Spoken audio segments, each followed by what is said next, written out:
Hello guys, welcome to a new series on my channel. I'm UPbeat Gaming and I'm going to do a building tutorial today. First step is we're going to get to building some gameplay. So first thing that I just want to touch on is that you always want to make your gameplay well synced. No, right before you get into things, you gotta make sure that you have a small auto part at the beginning. Not too long though, because then it'll get boring. You don't want your player to suddenly get thrown into the level. So I'm just gonna do this. The song goes like Oh yeah, by the way, the song that I'm using is Punyaso Disorder Elps Remix because it's my favorite song. So yeah. And then maybe add an orb here. So right here, that seems to the music. So right here, probably. Yeah, so we could make a little structure here.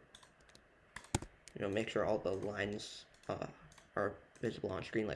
I'm not able to see it right now, whether it's visible on screen when you're playing or not, but you don't want to see any decoration without borders when you're playing, once this gets decorated. And then here the song slows down, I'll just play it.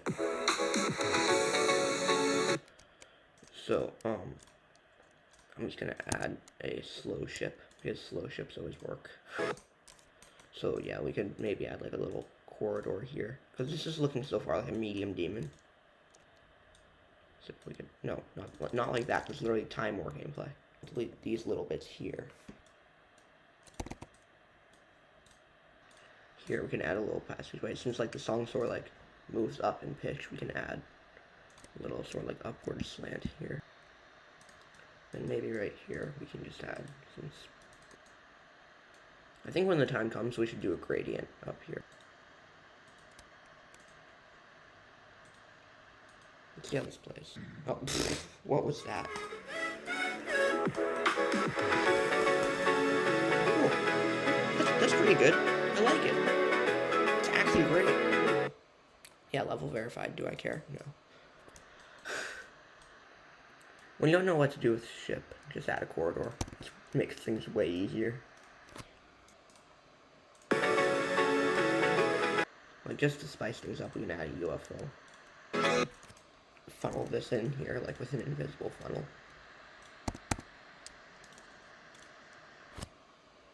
Add a group one.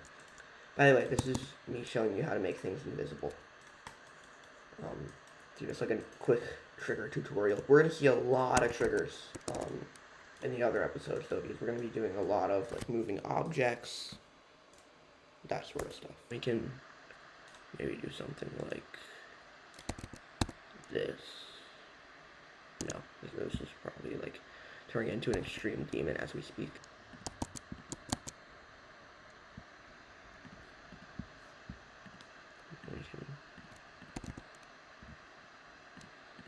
That. Okay, let's see how this plays. Cool. Okay, that's actually pretty fun. As you can see, I made a nerf, right here. Because this transition right here was so difficult. I struggled a lot with that, trying to give the showcase. So yeah, this is probably a medium demon so far.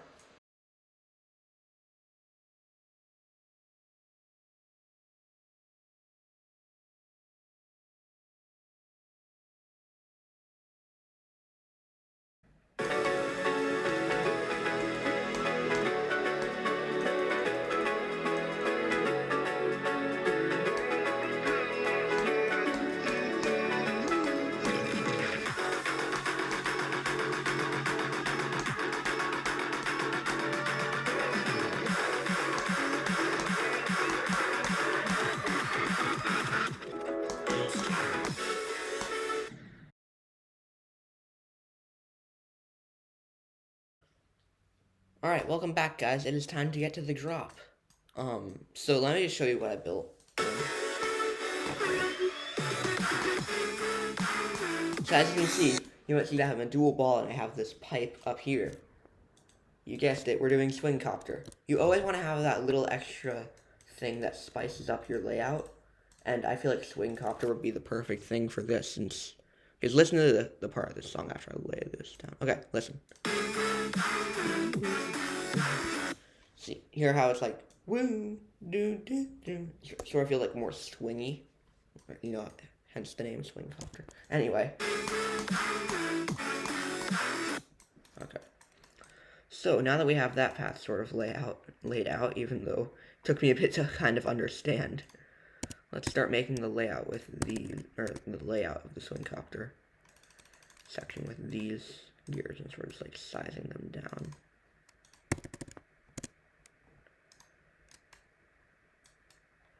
Now maybe just to spice things up, use some different types of gears. Maybe not. Those don't really go well. Let's just do this in normal mode, because this might be way too hard. Okay, yeah.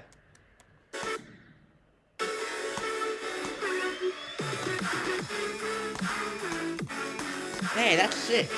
I was literally like, on the tip of my tongue was saying, hey, let's remove the Swing Copter. It's not really playing that well. But no, I think we should stick to the Swing Copter. This part's kind of, like, the way that the Swing Copter looks, just from, like, all the sizing and stuff, kind of reminds me a bit of The Lost Existence. Like, you know that part with the UFO? Where it's, like, all different sizes of gears and stuff? I don't know, this is kind of reminding me of that.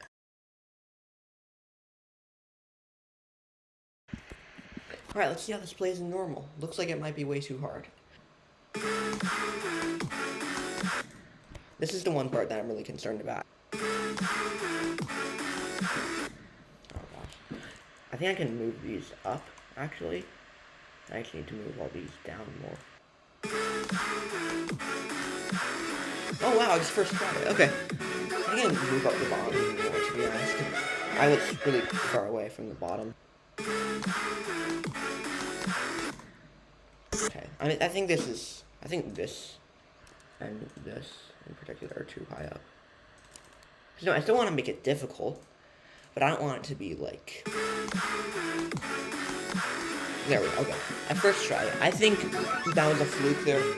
I'm gonna just call it a fluke, because I don't want to work on this part anymore. I think I'm going to, yeah, make this here. You know what, I'm literally gonna teleport back to the ground. But then I really don't like making cube gameplay high in the air, and you know, like one of the things I like to do, or one of the game modes that I like to use most is cube. So, yeah. I mean, I don't usually use cube that much for the drop. I think here we can add a ball. Actually, add some borders here. You know, ball launching is always really fun. It's like a kind of cool like thing to do. That probably didn't sound right, to be honest. Okay. Yeah, this might not give you enough reaction time. I don't know. I'm gonna just place and start position here.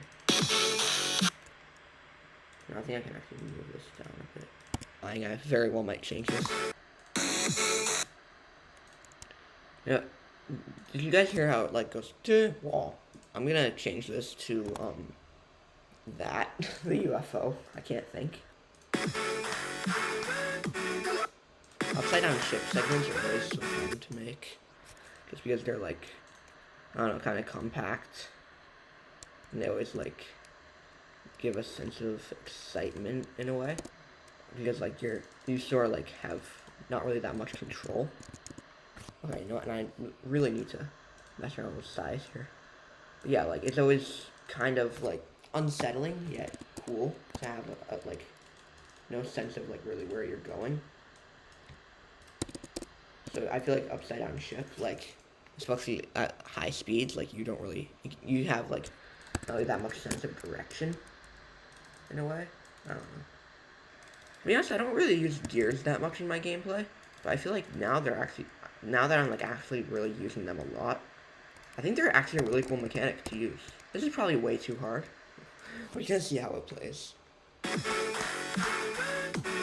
that's kind of cool. I like it. I think I'm just gonna start angling it a bit. Like, yeah. Oh, I should imagine if I could use rotate on this whole thing. No. Hey, that's kind of cool. It kind of sinks well too. I should totally just add some black orbs in there, and then just make firework easy. And now I'm lazy, so we can literally just be vipering. Okay, let's see how this turned out.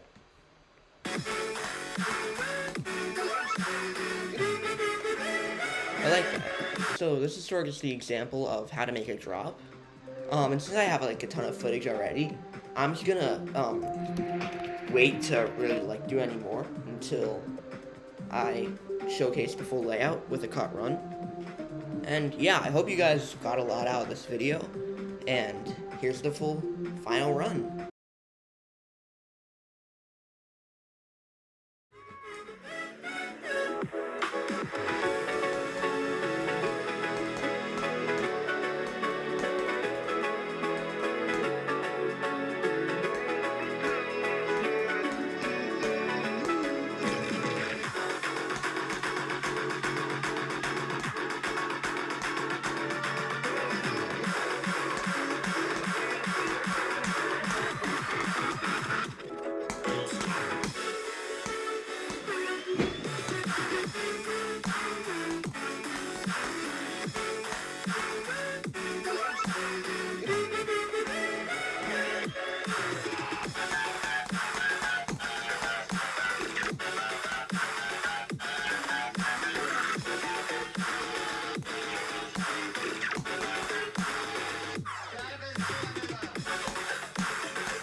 Hey guys, thank you so much for watching, and I will see you in part 2. Don't forget to like and subscribe so you don't miss it. Thank you. Bye.